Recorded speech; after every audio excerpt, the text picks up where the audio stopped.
Good morning. मैंने अपने पहले वीडियो में आपको मियोसिस सेल डिवीजन का प्रोफेज 1 पढ़ाया। मियोसिस सेल डिवीजन जैसा कि मैंने आपको बताया कि 2 फेजेस में होता है, मियोसिस 1, मियोसिस 2, और मैंने सारी स्टेज भी लिख के बताई थी। आपने अगर मेरा वीडियो देखा होगा तो आपको समझ आ गया होगा। तो प्रोफेज 1 में एक बार मैं रिवाइज करती हूँ। हमने पढ़ा लेप्टोटीन, जाइगोटीन, पेकाइटीन, डिप्लोटीन एंड डायाकाइनेसिस। और डायाकाइनेसिस में आकर क्या है कि जो प्रोसेस क्रॉसिंग ओवर की हुई थी वो कंप्लीट हो गई और जो आपके नॉन सिस्टर क्रोमेटिड फाइबर थे वो आपस में सेपरेट हो गए, और उस प्रोसेस को हम क्या कहते हैं? टर्मिनेशन। आज मैं आपको क्या पढ़ाऊंगी? मेटाफेज 1। प्रोफेज 1 हमने पढ़ लिया, तो हम पढ़ने वाले हैं मियोसिस 1 की प्रोफेज 1 ये हमने कर लिया। अब हमको पढ़ना है नेक्स्ट फेजेस। प्रोफेज 1 के बाद में जो हमारे पास डायड है वो क्या है? रिकॉम्बिनेंट डायड है। डायड मतलब a pair of homologous chromosome. अब नेक्स्ट फेज आई आपकी कौन सी फेज? मेटाफेज 1। ये मेटाफेज 1 में क्या होगा? ये आपका सेल सेंट्रोमियर, जो सेंट्रियोल हैं आपके, they are almost present at 2 different pole with what? Astral rays के साथ में स्पिंडल फाइबर्स आर फॉर्म्ड। ये आपके स्पिंडल फाइबर्स हैं, स्पिंडल फाइबर्स। और जो आपके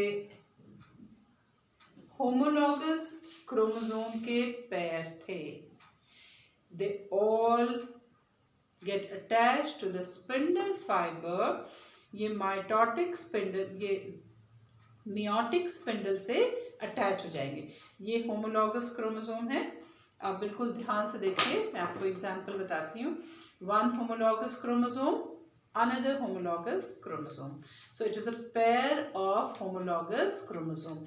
एक क्रोमोसोम के अंदर 2 क्रोमेटिड हैं। तो ये एक क्रोमोसोम, ये दूसरा क्रोमोसोम, these are 2 chromatids। और हर क्रोमेटिड के पास अपनी अपनी काइनेटोकोर है। ये पॉइंट आपको अच्छे से याद करना है कि इसका अपना काइनेटोकोर, अपना काइनेटोकोर क्या है? डिस्क लाइक प्रोटीन का structure through which spindle fibres get attached. तो आपका this is homologous pair of a chromosome 1, 2। आप बिकॉज हम यहाँ पे कुछ स्पेसिफाई नहीं कर रहे हैं सेल का नाम, तो इसलिए हम कह सकते हैं कि आप अभी कितने भी ड्रॉ कर सकते हैं। अगर हमने सेल का नाम स्पेसिफाई करा, प्लांट की स्पीशीज या एनिमल की स्पीशीज का, then you have to count and then make the number of chromosome. और यहाँ पे मैं लिखूंगी इसकी प्लॉइडी क्या है? 2n। और मैं आपको एक इसका और फिगर बना के बताती हूँ कि ईच क्रोमोसोम हैज 2 क्रोमेटिड। ये 2 क्रोमेटिड है, ठीक है। और ये आपका दूसरा क्रोमोसोम हैज 2 क्रोमेटिड। तो this will attach to 1 spindle fibre, it will attach to another spindle fibre, और ये भी एक स्पिंडल फाइबर से अटैच होगा, दिस ऑल्सो, ठीक है। तो इनका अपना अपना यहाँ पे क्या है? Kinetochore. This point has to be very specified. और ये सब कहाँ आ गए? सेल के इक्वेटर पर आ गए। और इस वक्त सेल की प्लॉइडी क्या है? Diploid. Again I am telling 1 chromosome has 2 chromatid. और ये क्या है? अ पेयर ऑफ होमोलॉगस, ये है आपका pair of homologous chromosome, and this is ploidy is with what, 2n. अब नेक्स्ट फेज जब आपकी आई तो इस फेज को हम क्या कहेंगे, एनाफेज। अब क्या होगा, एनाफेज में ये आया आपका cell, these are two centriole with astral rays। अब ये स्पिंडल फाइबर्स आपके क्या हो गए, shorter. You can see that the spindle fibers get what, shortened. Half of the chromosome, आधे क्रोमोसोम जिसके पास दो दो क्रोमेटिड है, तो half of the chromosome move to one side। ये आधे क्रोमोसोम एक साइड मूव कर दें, and number of the chromosome get what, reduced to the half। half of the chromosome get reduced। और ये कैसे क्रोमोसोम है हमारे, रिकॉम्बिनेंट क्रोमोसोम, एक्सचेंज हो गया इसमें, और ये आपके half of the chromosome on other side. ये देखिए आधे आप हमेशा याद रखना कि this centromere with the help of kinetochore get attached to the spindle fiber, and the two arms of the chromosome trail behind, पीछे पीछे से आएगी।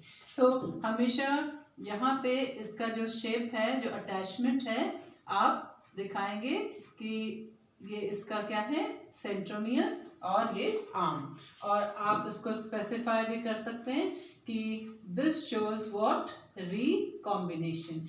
ये क्या है हमारे, रिकॉम्बिनेंट। ये वो पार्ट है जो उसने क्या कर लिया, एक्सचेंज कर दिया, और एक्सचेंज पार्ट को मैंने यहाँ पर किससे बना दिया, कलर डिफरेंशिएशन करके। This is what, exchange part. Now what happen, half of the chromosome shift towards one side and half of the chromosome shift to the other side। This is which phase, anaphase 1। और जो anaphase 1 है वो बहुत important है, जहाँ पर आकर cell की प्लॉइडी चेंज हो गई। ठीक है, क्रोमोसोम का नंबर हाफ हो गया और हर क्रोमोसोम के पास दो दो क्रोमेटिड हैं। ये सेल की शॉर्टेस्ट फेज होती है सेल डिवीजन की, और इस सेपरेशन को हम कहते हैं डिसजंक्शन। अगर यहाँ पर कोई एरर हो जाए, क्या हो जाए, कुछ गलती हो जाए, सारे क्रोमोसोम को सेपरेट होना है।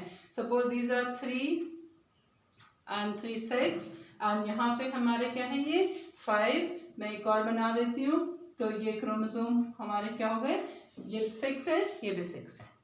ठीक है, सपोज अगर इसमें कुछ एरर हो जाए, ये क्रोमोसोम इधर शिफ्ट ना हो जाए, तो it will result into chromosomal disorder. वो आप बाद में पढ़ेंगे। तो क्रोमोसोमल डिसऑर्डर हो जाएगा, so that is an error of cell division. तो वहां पे सेल डिवीजन की क्या हो गई, एरर हो गई, जिससे जेनेटिक डिसऑर्डर आ जाएगा। तो अभी आप ये पढ़िए कि ये एनाफेज है। ठीक है, एनाफेज के इमीडिएटली बाद हमारी कौन सी फेज आ रही है, टेलोफेज। टेलोफेज इज मार्क्ड, ये देख रहे हैं आप, टेलोफेज इज मार्क्ड बाय, क्या हो रहा है टेलोफेज में, स्पिंडल फाइबर टोटली डिसअपियर, पूरे तरीके से डिसअपियर हो जाएंगे, और आपके यहाँ पे क्या है, ये centriole and nuclear membrane reappear. Nuclear membrane reappear होना शुरू करेगी, न्यूक्लियोलस भी रीअपियर होंगे, और आपके spindle fibre totally disappear, and they start coming again into the form of, क्या हो गए, ये फिर से किस में कन्वर्ट हो गए, क्रोमेटिन फाइबर में कन्वर्ट हो जाएंगे। Again they start converting into chromatin fibre. यहाँ पे मैं स्पेसिफिकेशन कर रही हूँ जस्ट टू डिफरेंशिएट आपके क्रोमेटिन क्रोमोसोम क्या होंगे अनकंडेंस्ड और क्या बन जाएंगे आपके chromatin fibre. But the number of chromosome over here is n, one set another set, and this phase is called what is, इस phase को हम क्या कहते हैं, कौन सी phase, टेलो। टेलो means what, terminal phase। ये टेलो phase आ गई, this is which टेलोफेज 1। तो हमने प्रोफेज 1 कल पहले वाले वीडियो में जो कि मैंने कल आपको समझाया था, ये मेटाफेज, एनाफेज, टेलोफेज। जल्दी से मैं आपको फिर से बताऊंगी। मेटाफेज में सारे क्रोमोसोम कहाँ गए, इक्वेटर में क्या है, 2 sets of chromosome, each chromosome has 2 chromatid जिसकी अपना काइनेटोकोर है हर क्रोमेटिड का, they are attached to mitotic spindle. ये आपके मियोटिक स्पिंडल से अटैच हो गए। अब ये जैसे ही इक्वेटर पे हैं उस फेज को हम कहेंगे Meta, middle phase. Now they start moving apart with the help of spindle fibre.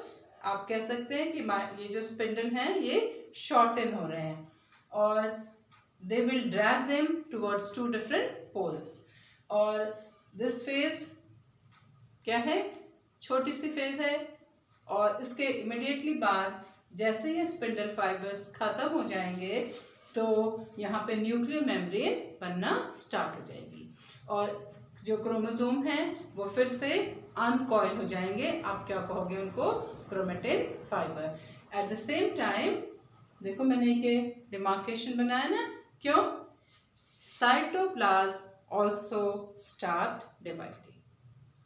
तो टर्मिनल फेज जिसको कि आप टेलोफेज कहते हैं, which is marked by reappearance of nuclear membrane. ये धीरे धीरे न्यूक्लियर मेम्ब्रेन बननी स्टार्ट हो गई, न्यूक्लियोलस रीअपीयर होगा, सेंट्रियोल आपका पहले से आ गया था और साइटोप्लाज्मिक डिवीजन स्टार्ट हो गया।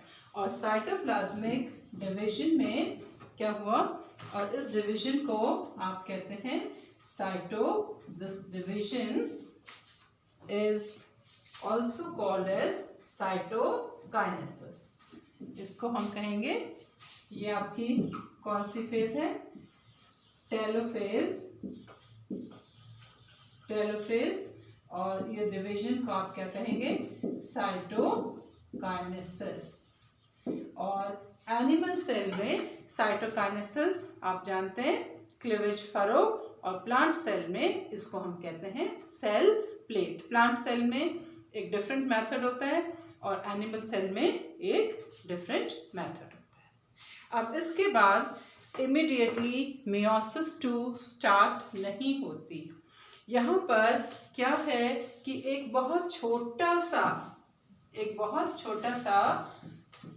रेस्टिंग फेज होता है और उस फेज को हम कहते हैं, जैसे अब ये कौन सी फेज थी आपकी, टेलोफेज। टेलोफेज के बाद में हमारी 2 डॉटर सेल बन गई, दीज आर 2 डॉटर सेल्स।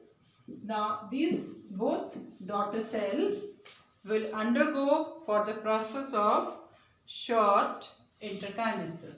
यहाँ पे क्या हुआ, एक छोटा सा क्या हुआ, इंटरकाइनेसिस।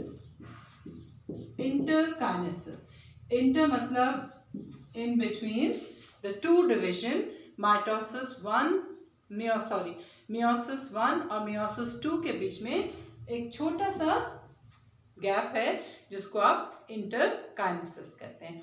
और इंटरकाइनेसिस हर समय डिवीजन में नहीं होता, किसी डिवीजन में होता है, किसी में नहीं भी होता है। तो जहाँ पे अगर इंटरकाइनेसिस होगा तो यहाँ पर there is no DNA replication. सबसे बड़ी बात, G2 फेज नहीं होगी और डीएनए रेप्लिकेशन नहीं होगा। That is most important thing to learn.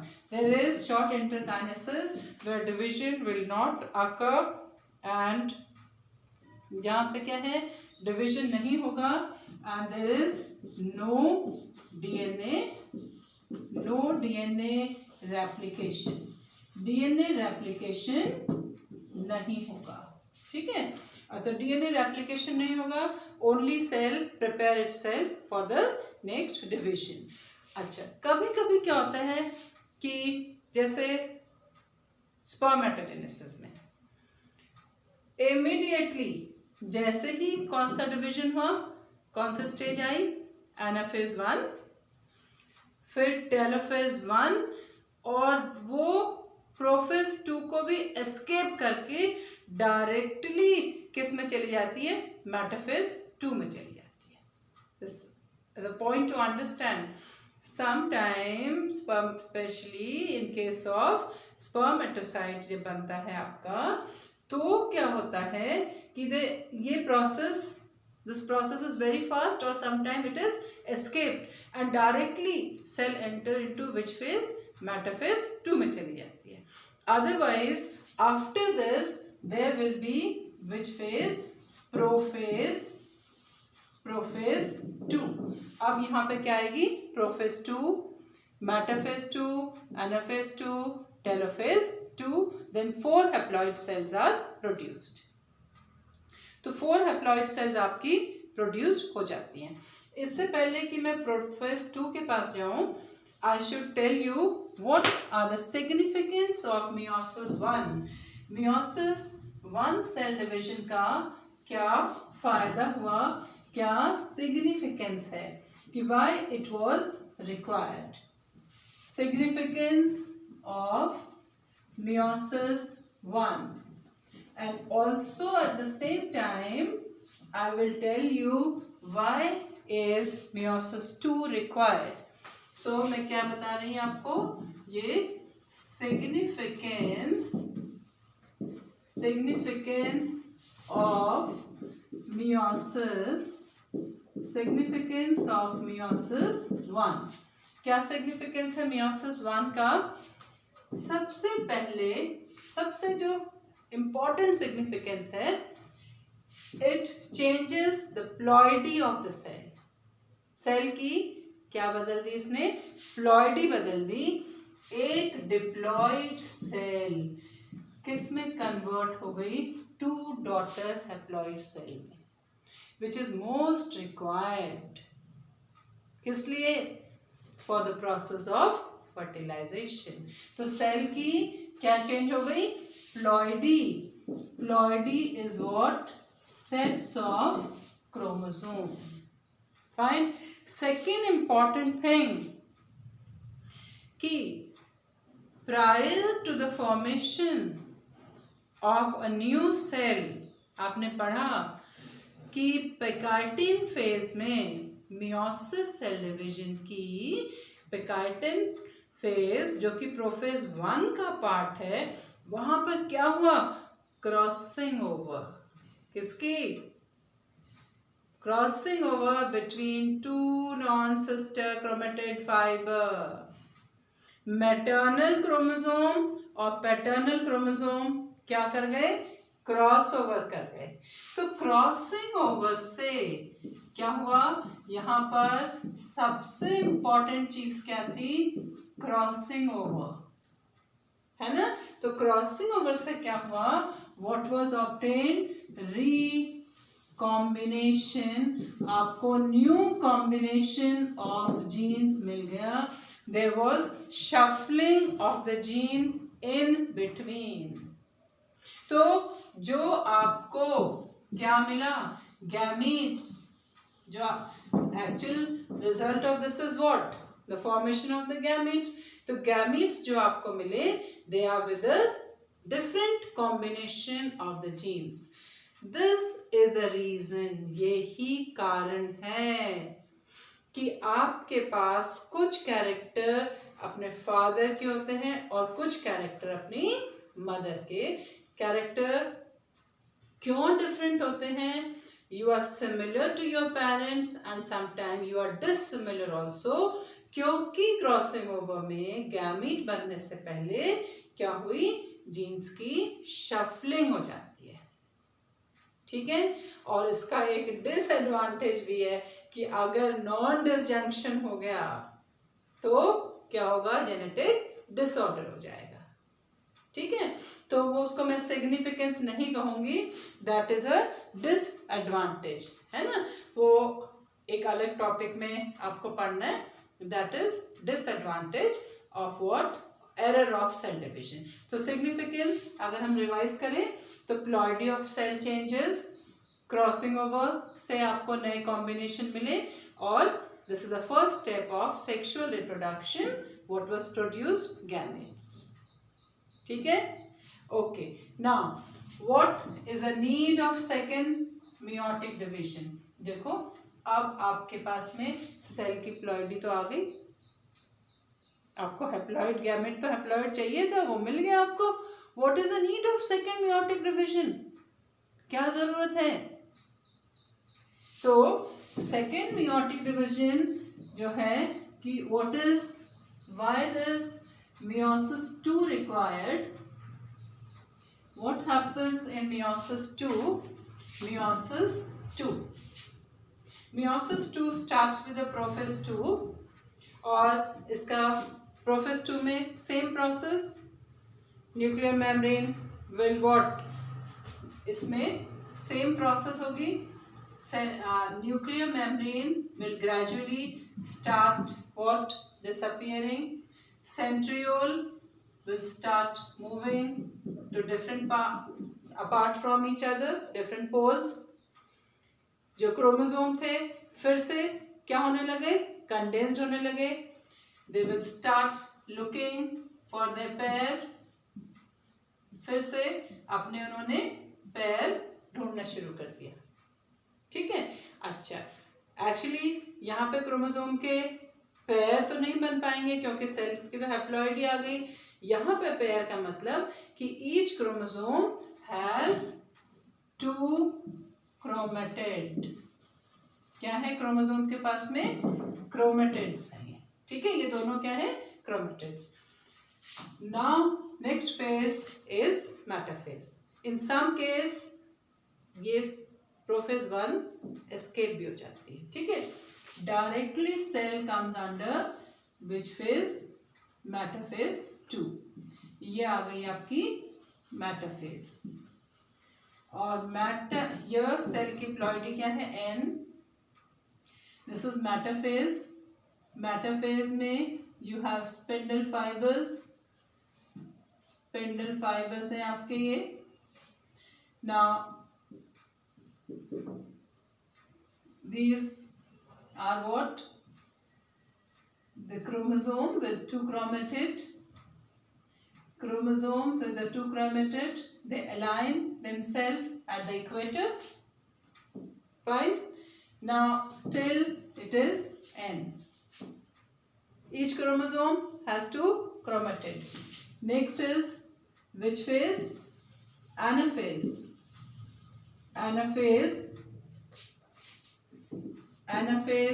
2, this was metaphase 2. Now during this phase it's important to learn that the spindle fibers becomes very short. What divide, what is the need of meiosis 2? Cell has already gained what, haploidy. In metaphase 1 you have studied, they were at the equator, और anaphase 1 में आके cell की ploidy change हो गई थी। अब anaphase 2 में क्या होने वाला है, एनाफेज 2 में क्रोमोसोम के जो क्रोमेटिड्स हैं, ये क्रोमोसोम, इसके chromatid, now who will separate chromatid, and the number of chromosome will remain same as they were present in prophase 2. Cell की प्लॉइडी चेंज नहीं होगी, लेकिन डिवीजन किसका होगा, क्रोमेटिड्स का, डीएनए उसका डिवाइड हो जाएगा। So what happens now when you draw, ये आपका centriole, now you will draw only one arm. You can differentiate with the figure of anaphase 1. anaphase 1 के फिगर से आप इसको डिफ्रेंशिएट कर सकते हैं. वहाँ पे देखो मैंने ये दो आर्म बनाई थी और यहाँ पे मैंने सिर्फ एक आर्म बनाई है. So there is what division of chromatids. क्या है? कौन सेपरेट हो रहे हैं? क्रोमैटिड्स सेपरेट हो रहे हैं. ये मैंने एरो बना दिया to the two different poles. And after this there is which phase? Telophase 2. अब टेलोफेज 2 में nuclear membrane totally disappear, and this is marked by cytokinesis. It is marked by cytokinesis. Nuclear membrane reappear. Centriole is here. Now nucleolus also reappear by the satellite chromosome. You will be knowing later that what are satellite chromosomes. And ये जो आपके chromatids fibre थे जिनका division हुआ है, now they are called what as chromosomes. अब हम इनको chromosomes कहेंगे और this is the haploid. And this phase is called what is? Telophase 2. And you will have what? To them you call what as gametes. And this process is the end of meiosis cell division. The meiosis cell division में from one cell, how many daughter cells were produced? 4. 4 daughter cells are produced. And the most important part of meiosis was prophase 1. मैंने आपको समझाने की कोशिश करी है. आप इस पूरा वीडियो को देखना और समझने की कोशिश करना. अगर आपको फिर भी कुछ समझ में नहीं आएगा, आप मुझे कमेंट करो, मैं आपको आंसर करूँगी. Thank you.